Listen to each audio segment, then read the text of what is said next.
मित्रांनो, तुमच्याकडे जर पिवळे किंवा केशरी रेशन कार्ड असेल, तर तुमच्यासाठी हा व्हिडिओ अतिशय महत्त्वाचा असणार आहे. आता लवकरच तुम्हाला स्मार्ट रेशन कार्ड मिळणार आहे. या संबंधित शासनाने 11 फेब्रुवारी 2026 रोजी जी-आर प्रकाशित केला आहे. तर मित्रांनो, तुम्ही ते पाहू शकता. सार्वजनिक वितरण व्यवस्थेचे संगणकीकरण प्रकल्पाअंतर्गत राज्यातील नागरिकांना स्मार्ट शिधापत्रिका उपलब्ध करून देण्यास प्रशासकीय मान्यता देण्याबाबत. त्यानुसार जुन्या शिधापत्रिका हाताळण्यास अवघड व कागदी असल्याने रेशन कार्ड फाटण्याचे किंवा खराब होण्याचे प्रमाण जास्त आहे. तरी राज्यातील नागरिकांना स्मार्ट शिधापत्रिका वितरित करण्याचा निर्णय घेण्यात आलेला आहे.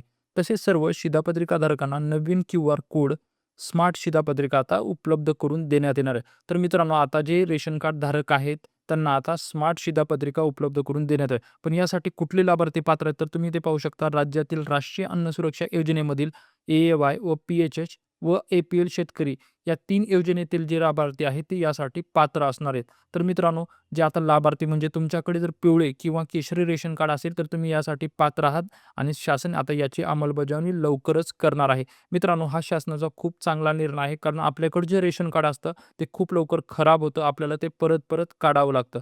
जर आपल्याला स्मार्ट रेशन कार्ड मिळालं, तर ते लवकर खराबही होणार नाही आणि त्याच्यासोबत QR कोड असल्यामुळे ते डिजिटली पण आपल्याला वापरता येणार आहे. मित्रांनो, हा शासनाचा निर्णय तुम्हाला कसा वाटला ते कमेंट करून सांगायला विसरू नका. आणि हा जर व्हिडिओ तुम्हाला आवडला असेल, तर या व्हिडिओसाठी एक लाईक आणि अशाच नवीन अपडेटसाठी माझ्या YouTube चॅनलला सबस्क्राईब करायला विसरू नका. व्हिडिओ शेवटपर्यंत पाहिलात त्याबद्दल धन्यवाद.